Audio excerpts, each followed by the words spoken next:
Hello everyone, this is Daughter Darkness, and in case you've been living in a cave for the past 24 hours, a new Kingdom Hearts 3 trailer was revealed at the Orchestra in Los Angeles yesterday. And then it was very quickly uploaded after, and today I'm just going to go over the stuff in the trailer, stuff I kind of noticed, and my thoughts about everything. If you haven't yet seen the trailer, then I'll leave a link to it in the description. Of course, your experience both of that and this video will be improved by having watched it first.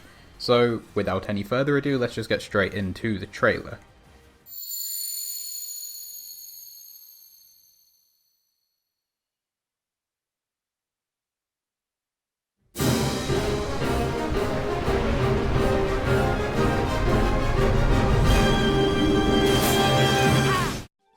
And it starts off with some random quote, which, you know, is things that Kingdom Hearts games tend to like doing, so there's nothing out of the usual. But then you see what, for a lot of people, initially looked like a dive from Dream Drop Distance, which is probably because the word dive was in the quote. But I think it's probably just another way to traverse the world. You see Sora sort of going down, and he's kind of out in a way that will sort of slow down his fall. And we did see at E3 2015, if you remember, Sora jumping off a cliff. And I wonder if this is just sort of the next stage of that, because we just saw him go up, we didn't see him go down in that case. So maybe this is just the going down part. And if the worlds are going to be massive vertically as well as horizontally, it kind of makes sense for something like that to be in place. Because if you just sort of go shooting down to the ground straight away, it's probably going to be a bit more difficult to get your bearings and everything.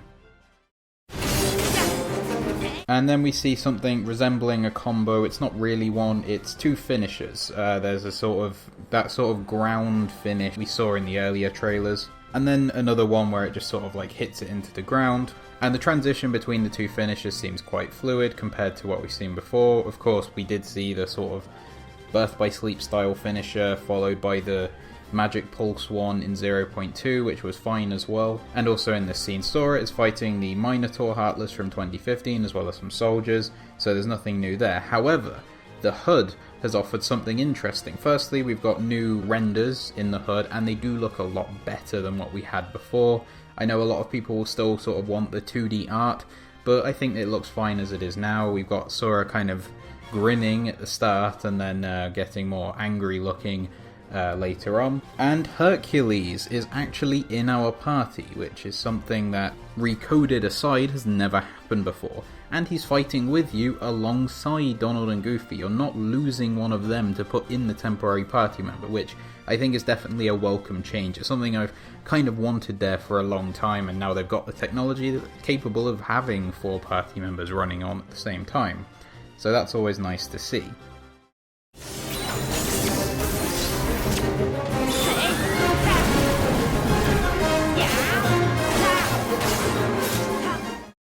And then we see the first Keyblade transformation slash drive form slash whatever it's called now.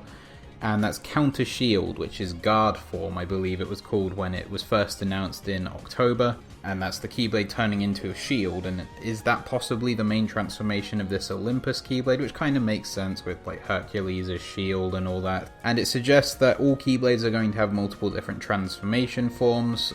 We got the like pistols and then the cannon with the other Keyblade before, and now we've got this shield and also the chariot thing before, and they've got exactly the same transition as well. We see the finish of it, which is a weird sort of punchy thing, which I guess it's sort of taking its lead from the command styles from Birth by Sleep and 0.2, where you sort of go into it and it changes your combos up and everything, and then eventually you have a finish command that ends the command style, and that's now the same with this. As far as the actual combos, they do look a little bit slower here, but I think that's sort of the point. It is a defensive form after all, and I think given the way that it looks later on in the trailer, this isn't really a cause for concern. It's activated by situation command as well. And I will take just a little bit of time out to talk about this situation command thing, because it seems like every single thing that is appearing in Kingdom Hearts 3, with some exceptions, is tied to this situation command thing.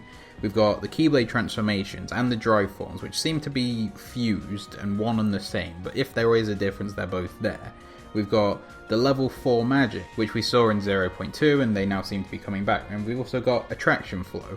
So it seems like all of this stuff is being piled onto the situation commands, which is okay potentially, but the Japanese trailer showed 5 situation commands available at once, which could be a worry. It could just be the nature of like a special build that they put in place for the trailer. Maybe you can only sort of equip some of the abilities or whatever at one time, and they just put them all available in the trailer for the purposes of having a kind of flashy and exciting trailer. Obviously, in Olympus, Sora isn't going to have those kind of abilities as it is the first world, so it'll be interesting to see how that actually develops. But to be fair, there were times in 0.2 where there could be 4, so 5 isn't that much difference.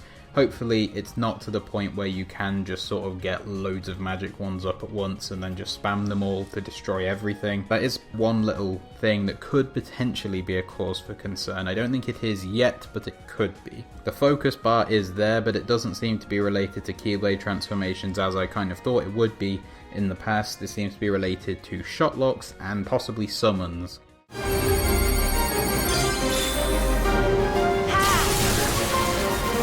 And in the next bit of the trailer we do see a shot lock, and it seems to be somewhat dependent on the Keyblade transformation. It's not just you pick a shot lock and that's the one that you will always do. This particular one looks like it's very much dependent on the shield. It's sort of reflecting this orb off the shield and then creating this big shower. So either the shot locks have different forms for whatever Keyblade transformation you're using, or using the transformation gives you that shot lock, and that's just the case from the beginning.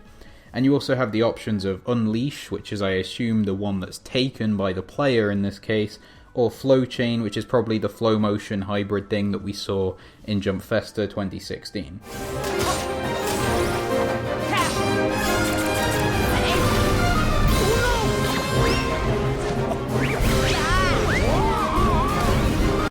Next we see Second Form, which is another form that I'm going to go into more later because we see it in a bit more detail. But we see 3 finishes used. They go from Hurricane Blast to Aerial Finish to Magnet Spiral, and they look pretty much the same as they did in Kingdom Hearts 2, and that's really good because obviously Kingdom Hearts 2, certainly for me, is like the gold standard of Kingdom Hearts games. So it's always nice to see finishes from that game make a reappearance in Kingdom Hearts 3.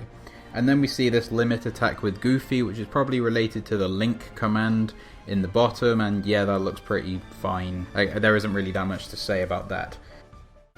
Oi, 久しぶりだってのに随分な挨拶じゃねえか。あんたらに関わってうまくいった試しがないんだよ。さあさあ、帰った。お帰りはあちらから。好きにするがいいさ。ただし一つだけ教えておく。この世界に黒い箱はないかい？黒い箱?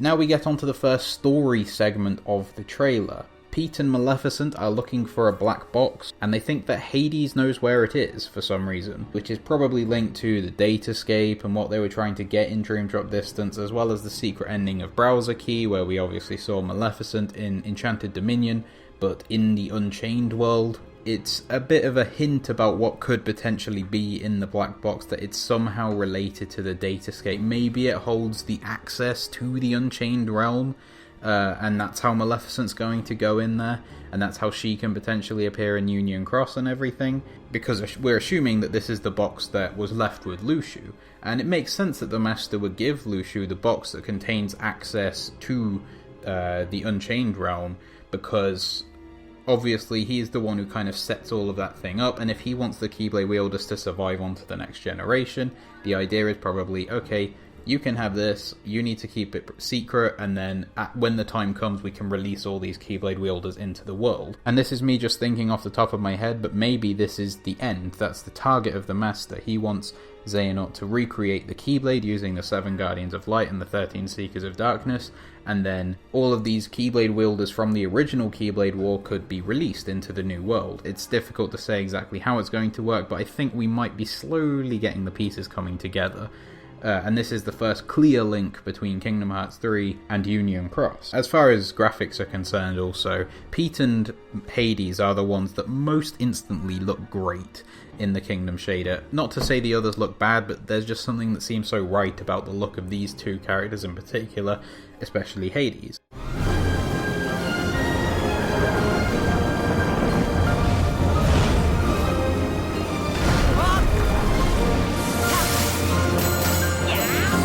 Next we have a segment that's been in some form in Kingdom Hearts 3 promotional material since back in 2013, which is the fight with Rock Titan. It's actually night and raining now, where it wasn't raining beforehand, so maybe there's going to be a day and night or weather cycle, or maybe it's just story dependent and, in this section it will be raining but all the rest of the time it will be sunny, or it could just be, this section of the world is always raining.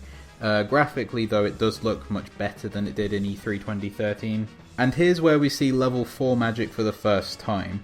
Sora doesn't actually use one as far as I can tell, but we can see that they're called Za, Fyra Za, and such rather than Fyra Ja, as it was in 0.2. Not really sure why they've changed that.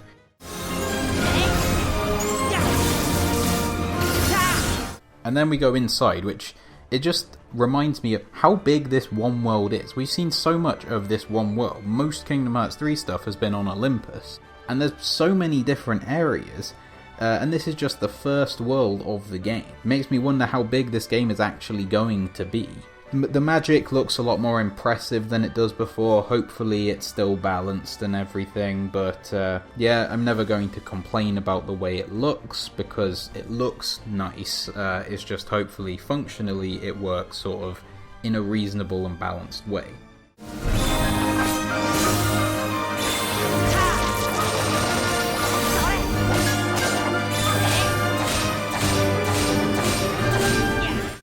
And this is where we see second form properly. We saw a glimpse of it earlier, but now we see it a lot more. And the transition into it is very much like the transition that Sora makes in Kingdom Hearts 2 into a drive form. And it acts almost as a limit form type thing, but it's for Kingdom Hearts 2 Sora instead of Kingdom Hearts 1 Sora. His outfit, which is his Kingdom Hearts 3 outfit, gets the Kingdom Hearts 2 colour scheme. Then there are lots of situation commands available. The Kingdom Hearts 1 limits are there, Arcanum, Sonic Blade and so on, but Stun Impact interestingly is a situation command when in Kingdom Hearts 1 it was just a standard finisher. The combos here seem to be a little bit tighter, not necessarily better or worse than the other stuff in the trailer, but to be fair, we didn't see a full combo of Sora just in normal Sora mode. We just saw him in the counter shield mode and then the finishers in his normal mode. And to be fair, it makes sense for second form to be closer to Kingdom Hearts 2 combat, because while Kingdom Hearts 3 seems to be taking a lot of leads from Kingdom Hearts 2, it's always going to be sort of putting its own mark on it. Just like in Kingdom Hearts 2, the limit forms attacks, obviously they still had the Kingdom Hearts 2 flavour to them, but they were a lot more sort of like the Kingdom Hearts 1 ones.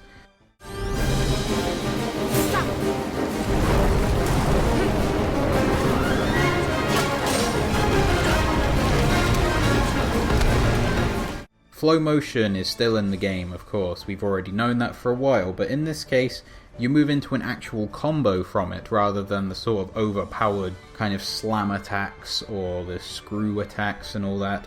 You go into an actual type of combo, which I think is a good move. It's a good evolution of flow motion, it stops it from being too overpowered.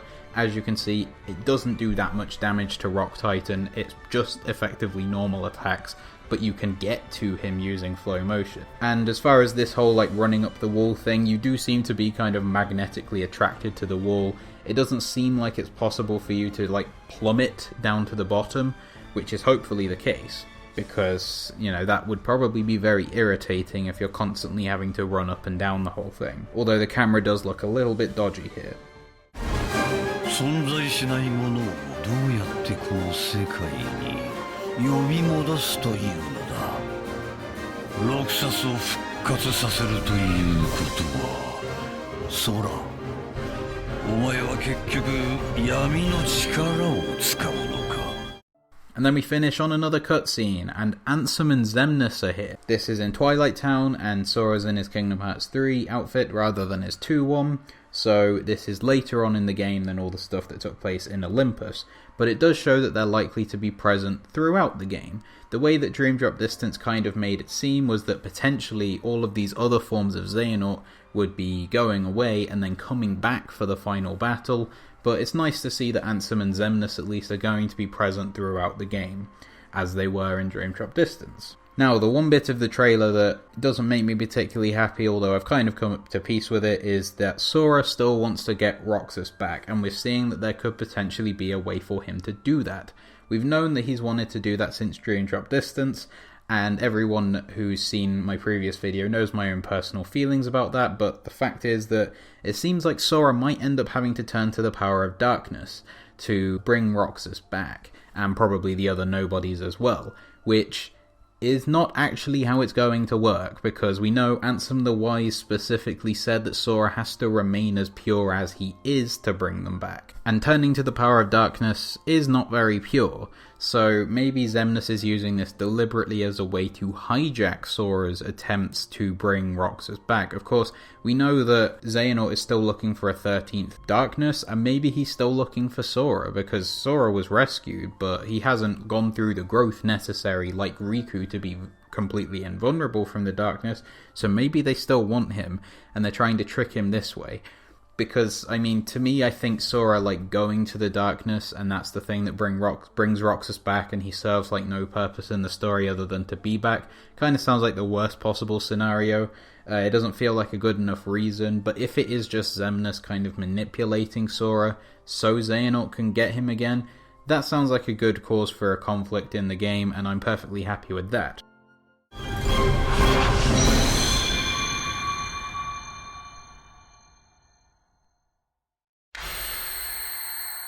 And that's the end of the trailer, and we have got an official announcement of when the next update will be.